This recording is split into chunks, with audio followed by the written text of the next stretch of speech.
कांग्रेस के दिग्गज नेता और मध्य प्रदेश के पूर्व मुख्यमंत्री दिग्विजय सिंह ने शनिवार को सोशल मीडिया प्लेटफॉर्म एक्स पर देश के प्रधानमंत्री नरेंद्र मोदी की एक पुरानी तस्वीर शेयर की और अपने स्वभाव के उलट राष्ट्रीय स्वयंसेवक संघ और उसके संगठन और पीएम मोदी की खुलकर तारीफ भी की। उन्होंने जो पोस्ट शेयर किया उसमें भारतीय जनता पार्टी के तत्कालीन दिग्गज नेता लालकृष्ण आडवाणी, प्रमोद महाजन, आनंदीबेन पटेल दिखाई दे रहे हैं, जबकि नरेंद्र मोदी जमीन पर बैठे हुए दिखाई दे रहे हैं। इस फोटो को उन्होंने बहुत ही प्रभावशाली बताया और कहा कि ये संगठन की शक्ति है कि पार्टी का एक कार्यकर्ता नेताओं के चरणों में फर्श पर बैठकर भी मुख्यमंत्री और प्रधानमंत्री बन सकता है।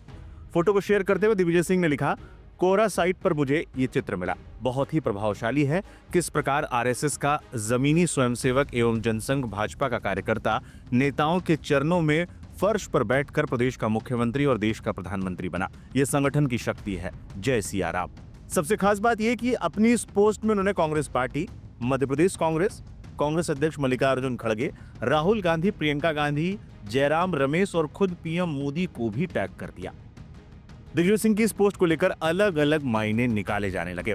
बीजेपी ने दिग्विजय सिंह के बयान को हाथों हाथ लिया और कांग्रेस पार्टी पर तंज करने का मौका नहीं गंवाया। दिग्विजय जी कह रहे हैं कि कांग्रेस पार्टी आज एक फैमिली ओन्ड कंपनी बन चुकी है, जहां पर एक ही व्यक्ति एक ही परिवार में अगर जन्म लेगा तो उसे ही कांग्रेस में सारे अधिकार लेने का अधिकार मिलेगा। वही सारे निर्णय ले सकता है अगर उस परिवार में उसका जन्म हुआ है तो। अभी तो देखते जाइए, भांजे भांजी आएंगे वही कांग्रेस चलाएंगे, तो कुछ दिनों बाद राहुल जी के भांजे भांजी कांग्रेस चलाएंगे, क्योंकि और व्यक्ति कांग्रेस पार्टी में आगे नहीं बढ़ सकता। और यही बात प्रधानमंत्री जी पिछले 11 वर्षों से कह रहे हैं कि परिवारवाद और वंशवाद की राजनीति को हिंदुस्तान से खत्म करना है। कोई व्यक्ति जनप्रतिनिधि इसलिए नहीं बन सकता कि उसके पिताजी, उसके माताजी, उसके चाचा जी, उसके काका जी, उसके नाना जी, उसके पड़नाना जी, उसके दादाजी फलाना रहे, इसलिए देश में उनको नेतृत्व नहीं दिया जा सकता। देश का नेतृत्व वो करेगा जिसके मन में देश के प्रति त्याग, समर्पण, सर्वोच्च न्यौछावर करने की इच्छा शक्ति हो, वही देश का नेतृत्व करेगा। इसीलिए प्रधानमंत्री नरेंद्र मोदी जी आज भी और आने वाले कई सालों तक देश का नेतृत्व करते जाएंगे। तो दिग्विजय जी कह रहे हैं कि कांग्रेस के सारे निर्णय गांधी परिवार के लोग लेते हैं। यही बात वो कह रहे हैं कि सेंट्रलाइजेशन ऑफ पावर हो चुकी है कांग्रेस पार्टी में, और यही बात मैंने भी जब कांग्रेस पार्टी से त्यागपत्र दिया था तो यही बात मैंने लिखी थी। देखिए, राहुल गांधी के खिलाफ लगातार जनमत तो है ही, उनके अलाय पार्टनर्स भी उनको सीरियसली नहीं लेते, संगत भी है, चाहे वो उमर अब्दुल्ला हो, चाहे वो टीएमसी हो। पर अब उनके जनपद में भी, मतलब कि पार्टी और परिवार के लोग भी उनके खिलाफ नो कॉन्फिडेंस पारित कर रहे हैं। थरूर जी ने सुबह ही नो कॉन्फिडेंस पारित किया, उनके विषयों से उन्होंने अपने आप को अलग किया। इमरान मसूद ने बोला प्रियंका लाओ, राहुल हटाओ। मोहम्मद मुकीम ने बोला, और अब दिग्विजय सिंह जो मेंटोर थे राहुल गांधी के, वो कहते हैं कि राहुल जी आपको कन्विंस करना बड़ा मुश्किल है क्योंकि आप रियलिटी तो देखते नहीं है, और प्रैग्मेटिक और डिसेंट्रलाइज कीजिए ऑर्गेनाइजेशन। मतलब राहुल जी की जो वोट चोरी की बातें हैं उनको रिजेक्ट किया, संगठन कमजोर हुआ है उसके बारे में बताया, संगठन में लोकतंत्र नहीं है, सेंट्रलाइज है, ये बताया। अब थोड़ा बहुत आगे पीछे दिग्विजय सिंह जी ने अपने बयानों को लिया होगा, पर प्रियंका कैंप जिस प्रकार से राहुल कैंप पर लगातार हमले कर रहा है, मुझे लगता है इसी श्रृंखला में एक और हमला है, और राहुल गांधी को कोई गंभीरता से सीरियसली नहीं लेता है क्योंकि वो सच का सामना नहीं करना चाहते। देखिए, दिग्विजय सिंह इतने सीनियर लीडर हैं, और जब कांग्रेस के इतने वरिष्ठ नेता भी मोदी जी और आरएसएस की सच्चाई मानने को मजबूर हों, तो इसको क्या माना जाए कि कांग्रेस की जो पूरी आंतरिक हताशा है, वैचारिक खोखलापन है, तो वो तो सब लोग देख रहे हैं, और कांग्रेस के नेता इस बात को खुद मान रहे हैं कि आरएसएस बीजेपी की कार्य संस्कृति कैसी है।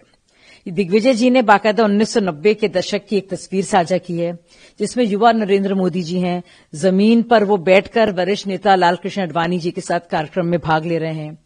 और ये तस्वीर क्या बताती है? इसके माध्यम से दिग्विजय सिंह जी ने स्वीकार किया है कि आरएसएस बीजेपी ऐसा संगठन है जहां नीचे बैठने वाला कार्यकर्ता भी ऊपर तक पहुंचता है, परिवार नहीं परिश्रम योग्यता तय करता है। और कांग्रेस का हाल देखिए, पूरा उल्टा हाल। तो अनजाने में ही सही कांग्रेस अपनी सच्चाई तो मान रही है और अपनी सच्चाई को उजागर तो कर रही है। कांग्रेस दशकों से आरएसएस को गाली देती आ रही है, लेकिन आज उसी कांग्रेस के वरिष्ठ नेता बाकायदा इस बात को मान रहा है कि आरएसएस में जमीनी कार्यकर्ताओं को सम्मान मिलता है, इज्जत मिलती है। और बीजेपी में चाहे नेतृत्व की बात हो, त्याग की बात हो, संगठन की बात हो, तो ये बहुत महत्व रखता है।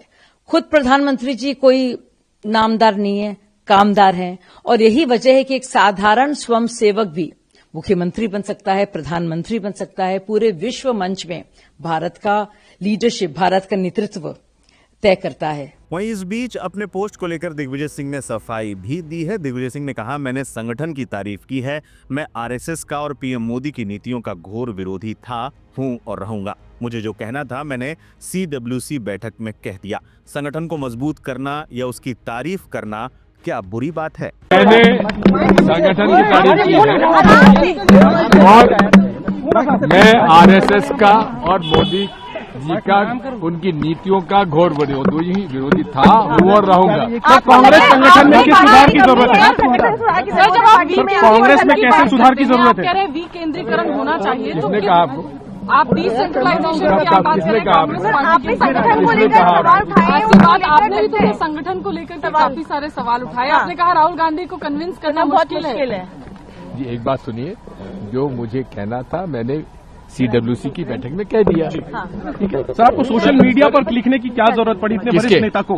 क्या लीडरशिप वरिष्ठ नेताओं की भी नहीं सुनती है? नहीं, संगठन को मजबूत करना, उसका तारीफ करना क्या बुरी बात है? तो आप मानते हैं कि आपकी पार्टी का संगठन उदाहरण गलत हो गए? नहीं, बिल्कुल नहीं। क्या सर केसी वेणुगोपाल की नाकामी है कि कांग्रेस संगठन में? क्या केसी वेणुगोपाल पर आप सवाल उठा रहे हैं? संगठन किसने उठाया? किसने उठाया?